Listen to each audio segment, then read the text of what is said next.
I am so excited to invite you today to our family, well-being, and the art of resilience workshop. So, what are we going to talk about? About the optimal work-life balance, about the relationship, and the key communication. We are also going to look at the 6 human needs, and you will be able to identify which ones are the most dominant for you. We will speak the 5 languages of love.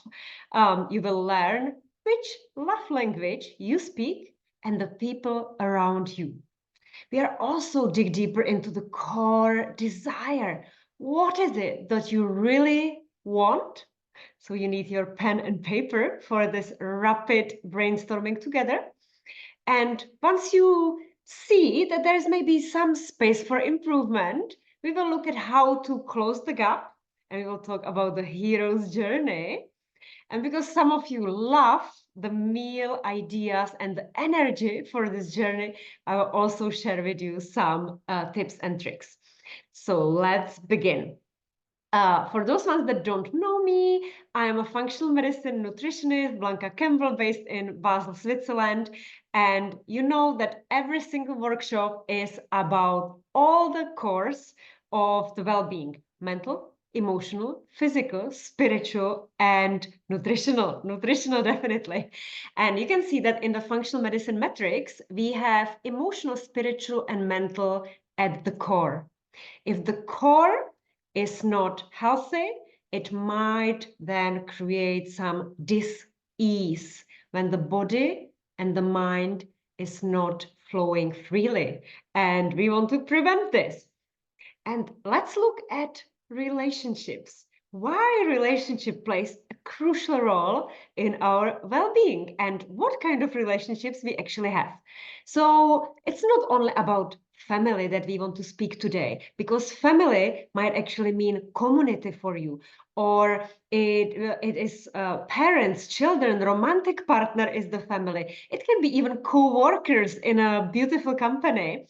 You might also have relationship with food, hopefully healthy relationship, and you might have really great relationship with your friends, or you at least want to work on that. But the most important is the relationship that you have with yourself, and that's why I highlighted those ones that we will focus on. So, what are the 6 human needs? What everybody needs is certainty. We like to have maybe certain job. We want to know that it's secure, that we want to know what we will do tomorrow. But on the other hand, in our life, we also want a little bit of uncertainty, some surprise, some novelty, some action, some adrenaline. Some people value significance. So they are chasing the titles and education, and they want to be seen. But significance, it can be even just being seen by your family or being heard, being understood. Relationship and love, that is crucial. And some people don't like to use the word love. They prefer emotional commitment. And you might have emotional commitment to your animals, like I have to my dogs. And you might have emotional commitment to your clients and customers, like I do. I have emotional commitment to what I do and to all of you. Some people really value, and it's their priority, is the growth, personal development, and they don't like the stagnation. And some people, on the other hand, prefer that they don't have to memorize anything and they don't have to learn anything new. So we are so different. And the last, contribution.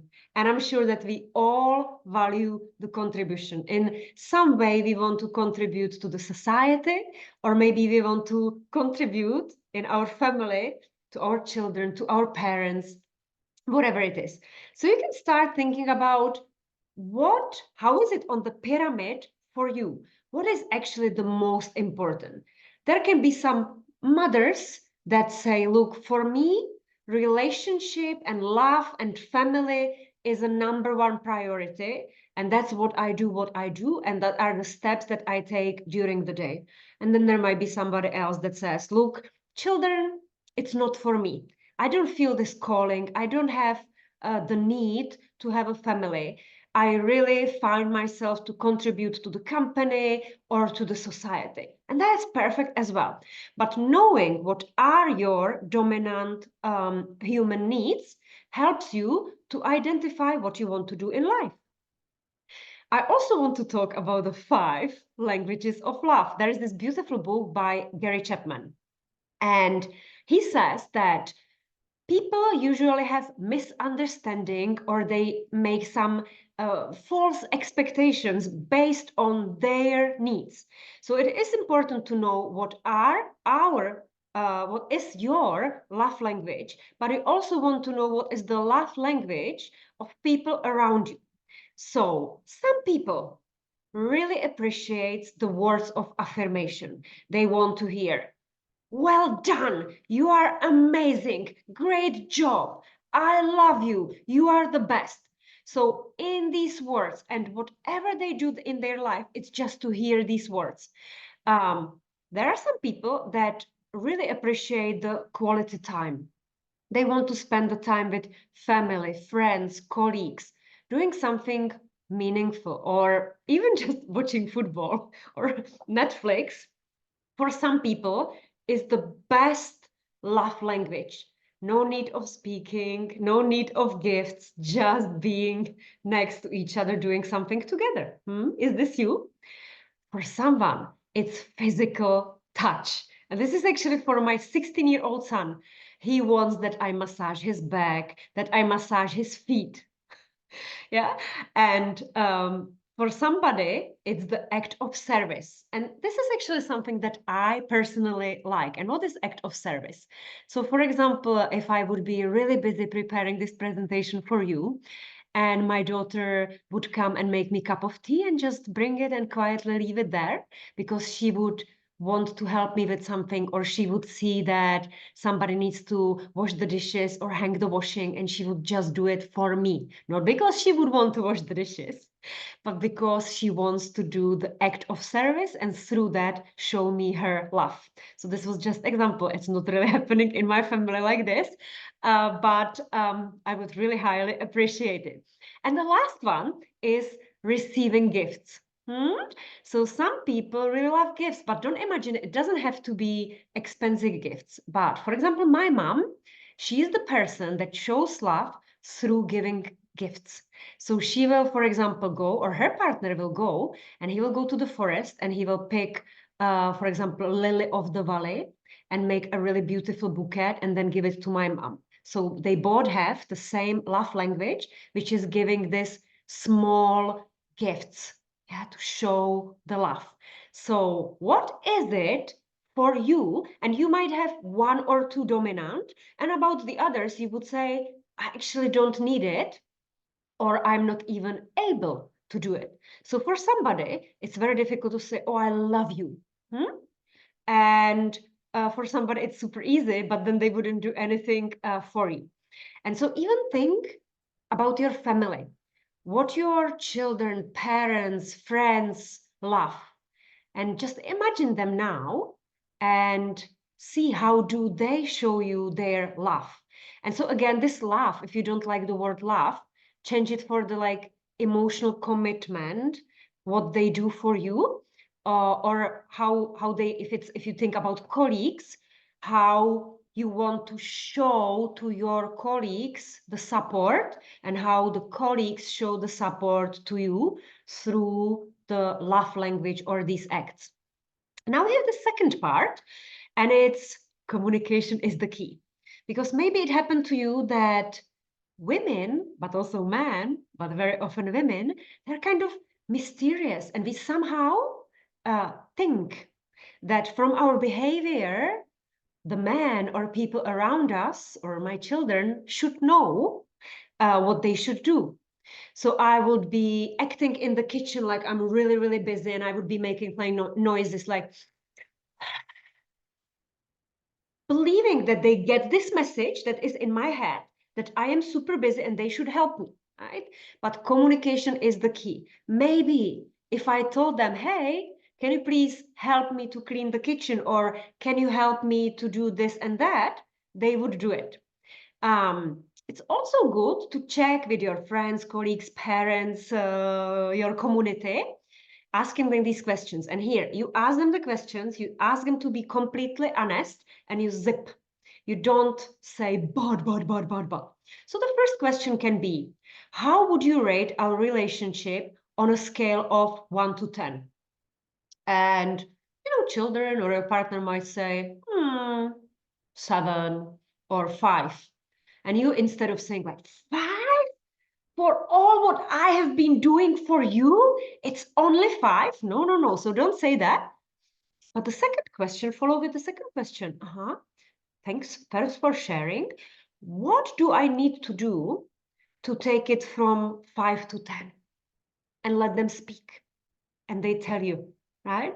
I remember I did this exercise many years ago with my children, and they said, well, you should spend more time with us. You never, they were using these words like, you never play with us. And that was quite nice to see like what is really on their mind and what I can do to contribute to it. And you will be surprised. Now, take a pen and paper, and we are going to do the exercise. I will be looking on my mobile phone on the questions. And here, remember, you don't really want to reflect for a long time about the answer, because that would be the analytical brain that kicks in and gives you the answers. You want that your subconscious mind answers. So here is the example. I would, for example, ask you, I start the sentence and imagine that you are saying it. I crave, and usually when I do this with clients, they say, I crave chocolate, because they think it's connected with the food. But this is about like core desires, more like emotional. So all the questions will be connected to some emotions, or, some words like freedom, joy, relaxation, quality time, whatever. What is it that I crave?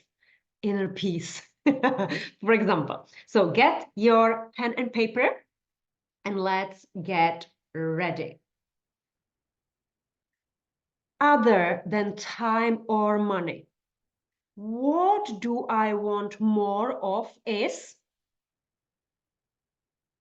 and you write it down, whatever came.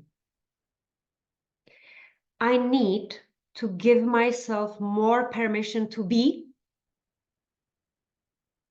whatever comes to your mind. What do I do most naturally? And write it down. What do I do even though I don't want to?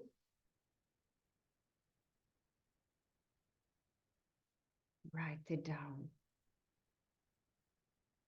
What brings me alive and reminds me, of who I am?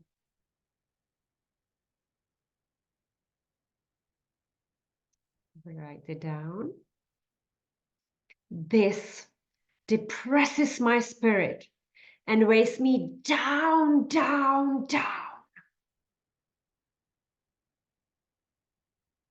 What is that thing? My joy comes from whatever came to your mind. Write it down. I value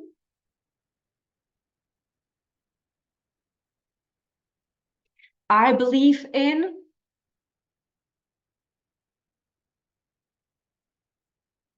That was the last question. So I hope that you had a chance to brainstorm something, and maybe you will be surprised when you go through the questions. And then you can even implement the 5 times why. Maybe you remember this, like, I believe in miracles. Why? Because it already happened to me before. Why? Because I was open to that. Why? I'm just brainstorming here for you. Whatever you wrote, 5 times why is always helping. And here I put this picture of actually my stairs. When I walk in my house on the stairs, I like to have there some motivational quotes. And one that always brings me or cheers me up is, remember that sometimes not getting what you want is a wonderful stroke of luck, because not every time things go our way, and it's the way it's supposed to be. So maybe tonight you will be thinking like, okay, but why did I answer this? And here is a beautiful exercise. It's a science-supported 4-day journaling protocol by Andrew Huberman. Maybe you know him. He has this Huberman podcast. He's a scientist. Everything is backed up by science, and he developed this. And by the way, here you see that I bought Remarkable too, and I love journaling onto this device because it feels like paper and it has endless amount of pages, so I can really write for a long time. So if you are maybe now surprised about something that you have written and you want to dig deeper, you can close your eyes and you can feel some emotions running through your body. Maybe there's some like stuck emotion, maybe there is some like anger or fear or insecurity, and you just don't know where is it coming from. So you can write about anything that comes to your mind, but you can also ask you like, what impact does it have on your life, having these emotions or feeling like this, or the worry that you might have. You can also write about dreams that you have at night. Sometimes it might happen to you that you wake up in the night and you still remember the crazy dream and you want to reflect on it. So whatever you are going to reflect on, you want to really take minimum 15 minutes, preferably 30 minutes, and write and write and write. And it's pages and pages and pages. And you will be surprised what comes up. And you want to repeat this preferably for 5 to 6 days on maybe even the same topic. Because each time when you are writing, you might think, okay, I'm writing the same thing as before, but something new appears. And the 6th day, all the puzzles might come together and you might find the solution. And we want to talk about the art of resilience. So what is resilience? Resilience is just getting used to the life challenges and having this spring back to where we want to be as fast as possible. And I often remind myself the book, it's from Viktor Frankl, The Man's Search for a Meaning. So it is from the concentration camp. It's very raw experience, and it might not be for everyone to read it, but this one quote I want to introduce to you. There is a space between stimulus and response. In that space, we have the power to choose our response. In our response lies our growth and our freedom. And if you read this book, you know what the author Viktor Frankl talks about. But what it's about is that we create our own perception and our own reality. So the way we see it, it comes also from us, because the external world is the reflection of our internal world. And I can give you an example. So as every other human being, I have my ups and downs. And some days are very stressful, and maybe I would be preparing some presentation, or maybe something doesn't go well with my clients, and I might be slightly irritated, or my hormones might be out of balance. And let's say that my daughter will be preparing the plate with pasta, and she drops the plate and she breaks the glass.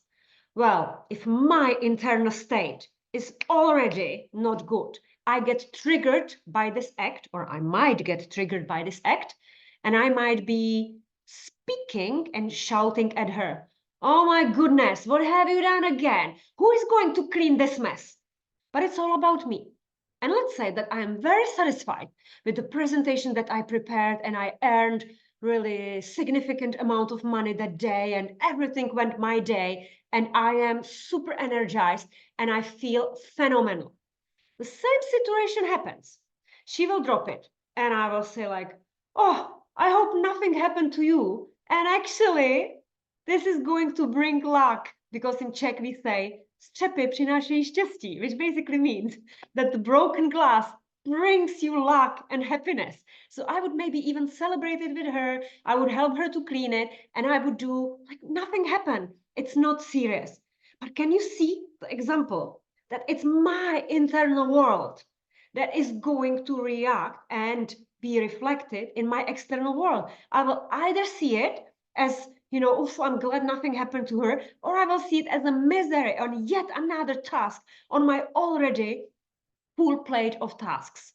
So having that inner thermostat set up and not becoming the victim of the external environment. And maybe sometimes when you communicate with your family, parents, partners, trying to see it from their perception. Is it really 6 or is it 9? And can we both look at it from different perspectives? So that is, in my view, the art of resilience. And what happens if you, for example, discover, no, okay, I actually have my repetitive pattern of behavior. I get stressed and triggered by my children, by colleagues, by my parents, by the life circumstances in general. What can I do about it? Well, the answer is that the journey to the unknown is always uncomfortable. And that when you are changing the behavior or changing whatever you need to change, it will be uncomfortable and you will need these 3 key characteristics, let's say. Courage, because it really takes courage to step out of the comfort zone and say to people, I have been wrong. I am really sorry. How can I change it? How can I become a better person? Commitment. Committing that no matter what, you will try to change your behavior or your perspective or whatever you are trying to change in your life. And consistency. So it's not that you do it only Monday, Tuesday, but every single day. Because as research shows, it takes 64 days to change our habits and maybe even our core beliefs that we carry from the childhood and maybe some trauma and previous experience. So as Joseph Campbell said, the cave you fear to enter holds the treasure you seek. And I love to look at it as the hero's journey, as Joseph Campbell said. And in every fairy tale and in every story, for example, Frodo from Lord of the Rings comes to my mind now. If you have seen this film, you know that it starts with the calling. There is a call to adventure, call to action, right? So he has the ring. And he is going on the journey, but he will meet his mentor, and the mentor will tell him what to be careful, what not to do. But we all know that the information is great, but the transformation doesn't happen so quickly. And the mentor also says, look, whenever you need my help, I will be there for you. I will appear. And of course, on this hero's journey, there are many obstacles and doubts. And Frodo doesn't know, am I the right person to do it? Can I really go through that? Because he's already crossing his threshold to what he can really stand. But of course, on his journey, there will be some helpers, his friends that will support him, and there will be some trial and error. He will put the ring on and it's going to get even worse. He's going to question the self identity, who he is. And then he will again find the determination. And you are also the hero. So whatever you are going to change, you will also go through these steps. But what happens after? You will have new skills and you will grow. And it is almost like a rebirth, right? I am a new person.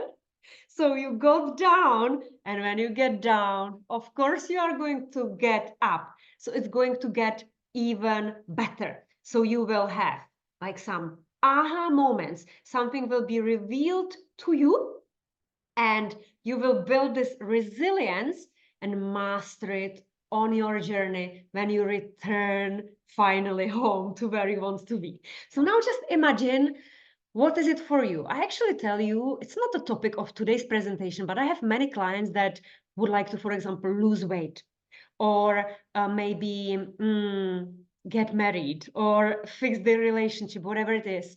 And they struggle in these areas, or maybe they have anxieties and depression, or maybe they have some health issues and they need to go on elimination diet.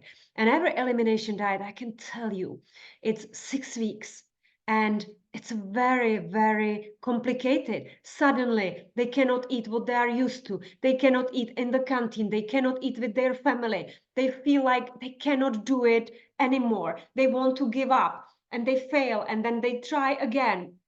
And then finally they say like, okay, I broke this barrier of limiting beliefs, and I know I can do it, and they get back and they heal themselves from whatever we were targeting. So just again, like, take your time and try to reflect, what is it in my family well-being, or what kind of resilience would I like to build? What stress maybe do I have in my life? And here I would question, do we really need to talk about stress management, or is it the mind management? Because we know that stress is only illusion. We made it in our head, nobody else.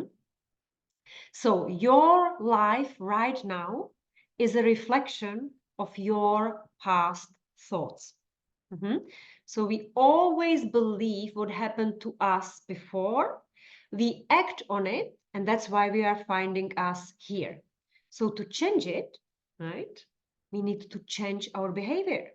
And it all starts with awareness, being aware of some space for improvement, accepting that I need to go through that, and then taking action, but mostly paying attention. When is it happening? What triggers me and why? And when you catch yourself in that moment, you have, as Viktor Frankl said, that small space when you can choose how you are going to respond. Remember that like attracts like. So when people start with the fight, it's going to cause the fight. And you don't want to go into this, into conflict, right? If you are kind and open and honest with yourself and with others, it's going to come back to you multiplied. Now, let's talk about the energy that we actually need to make all these changes. And so food is energy, but food is also information. And remember that the body is the garden of your soul. There's this beautiful chanting, you can find it on Spotify, from Deepak Chopra. It's a short song, and it's, my body is the garden of my soul, of my soul. And he repeats it all the time. And I always think, yes, you need a healthy, strong body to have a great space for your soul. And so let's talk about the nutrition, this information that we are giving to our body. And I always say that nutrition is actually super easy to implement. Here are the key steps. And if you really implement them on 80-20 rule, which basically means that 80% of the time you stick to whatever I say, and 20% is a little enjoyment of something that might not be in a category of healthy food. But let's start with clean food. And what is clean food? Clean food is everything that you would be able to find, for example, in the farm, and you would be able to prepare it. So very often when I do shopping with my clients, they show me, oh, I buy rice cakes. And I tell them, rice cakes? It's a ultra processed food. When you look at the packaging, it's 84 grams of carbohydrates. It's just pure sugar, and it's completely killing the microbiota. That's the worst food that you can eat. Rice, whole grain rice, red rice, from Camargue, or black rice from Venero, Italy, full of antioxidants. That is a real food. That's what you want to eat, but not rice cakes. So by clean food, I mean that if you have chicken, right, of course it's a dead piece of animal, but it's at least clean because you need to go home and you need to cook it. If you buy pre-packaged food, even if it's grilled chicken that was in the shop for 2 or 3 days, sealed in a plastic, it is not a clean food anymore. Then we have this trio that I always say that you need to have in every meal: protein, fat, and fiber. So if you eat real protein, and here we are not talking about like vegan protein powder, and you will see me using a vegan protein powder as well, but that is already a processed food, okay?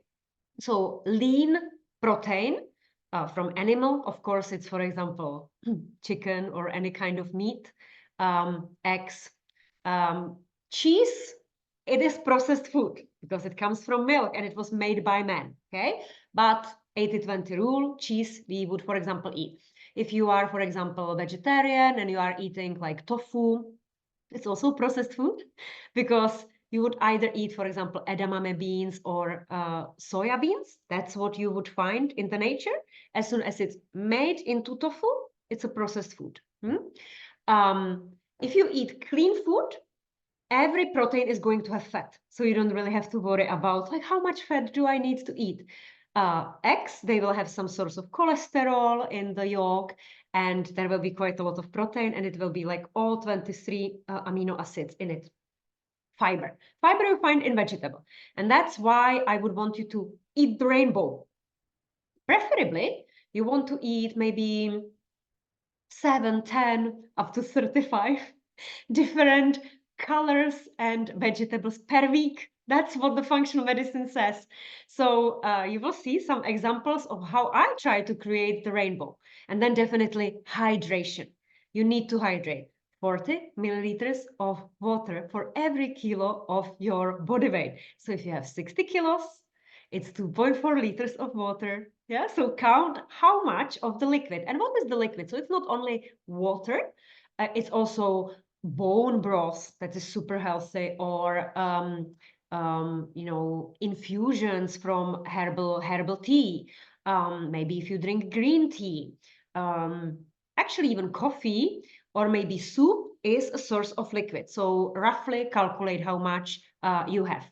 And try to eat the local food, what is seasonal. So was this local and seasonal? It was definitely, it was, I think, was it octopus or something?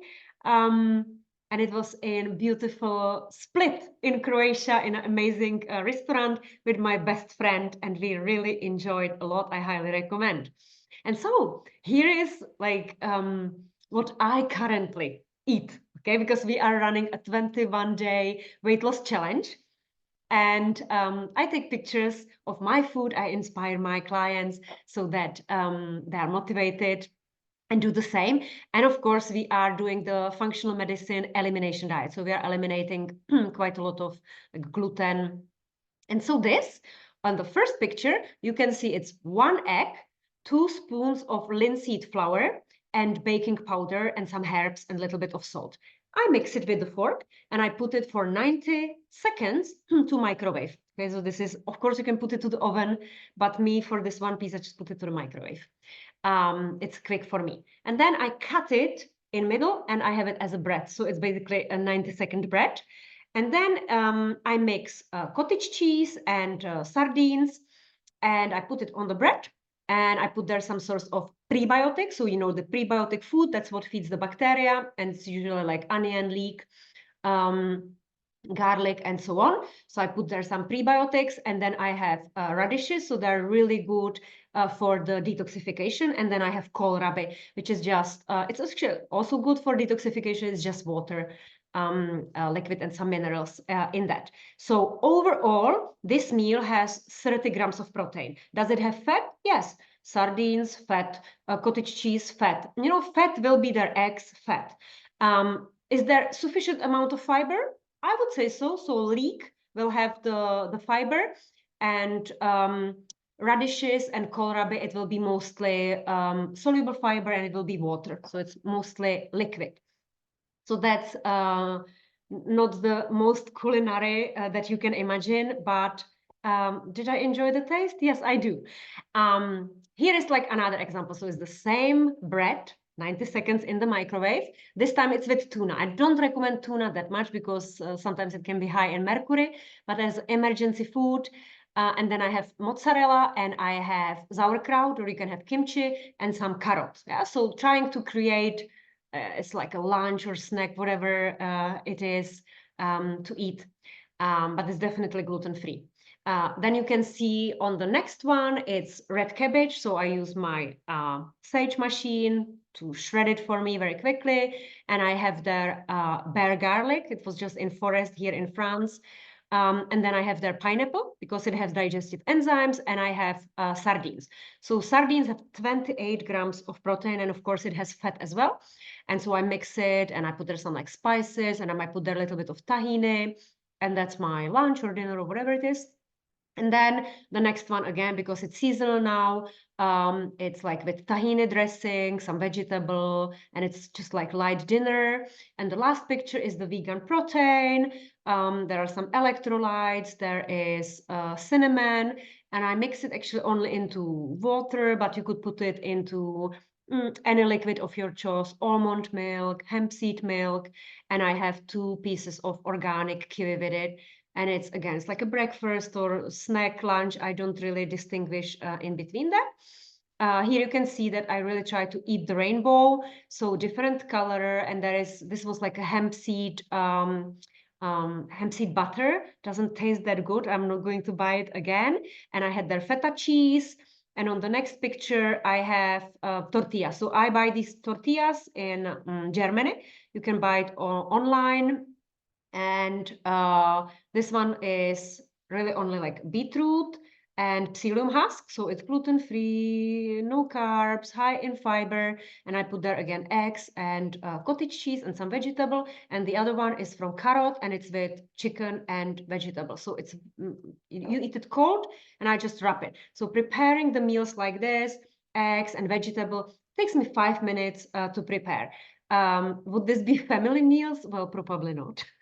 My children wouldn't eat this. And here I want to show you what are the strategies that I recommend to my clients who say, look, I don't have time to cook, I don't have time to do shopping, and I want quick meal.